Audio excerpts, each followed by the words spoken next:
salaamaaleykum sama gars j'espère que yéen ngi si jàmm man nit maa ngi si jàmm da leen di jàmm seen chaîne Like Mobile votre chaîne de technologie gars yi tas biir vidéo bi damay ñëw pour expliquer naka ngay def ba améliorer sa qualité de batterie ça veut dire que naka ngay def ba utiliser sa batterie Android normalement téléphone dafa am ay options yoo xam ne bu activé wu sa téléphone te désactivé wu ko loolu da lay permettre sa batterie bi ni mu war a consommer du ko mel mën ngay utiliser sa batterie bi nga yaakaar ne da nga am problème bu batterie bi nga gis ne sa batterie bi boo ko chargé day décharger rapidement loolu leen moo ko waral mooy dafa am option yoo xam ne dafa nekk si biir téléphone bi te yow da nga ko war a désactiver pour nga mën a utiliser sa batterie bi normalement léegi bu fekkee ne da nga voilà léegi bu fekkee ne nga ko bëgg a def c'est très simple léegi première fois da ngay dem sa paramètre léegi boo dem sa paramètre léegi da ngay wàcc ba suuf léegi première option bi da ngay cliquer fi mu la bindal position léegi boo cliquer position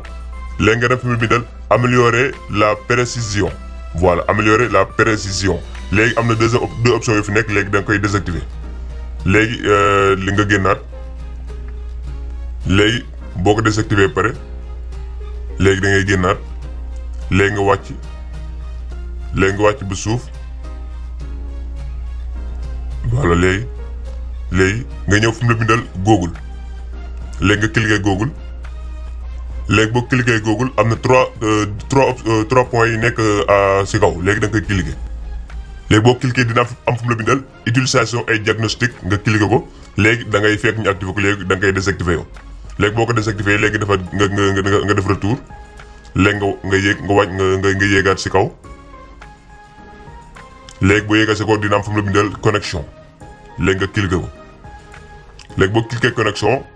léegi da ngay def fu mu la bindal plus de paramètres de connexion léegi da ngay désactiver option bii nga xam ne moo nekk si kaw léegi defaat retour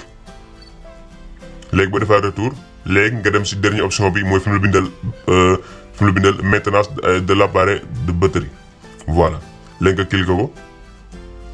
léegi boo cliquer nga cliquer fi mu la bindal batterie boo cliquer batterie léegi da ngay dem nga bës mode d'économisation de la batterie léegi nga laa di koy activer léegi boo paree nga remarquer sa téléphone di nga gis ne sa téléphone bi ni nga daan utiliser batterie bi sa commencement ba léegi noonu nga continuer di ko utiliser du am benn problème te boo ko chargé da nga ko mën a utiliser normalement lu yàgg jaa ngeen jëf à la prochaine.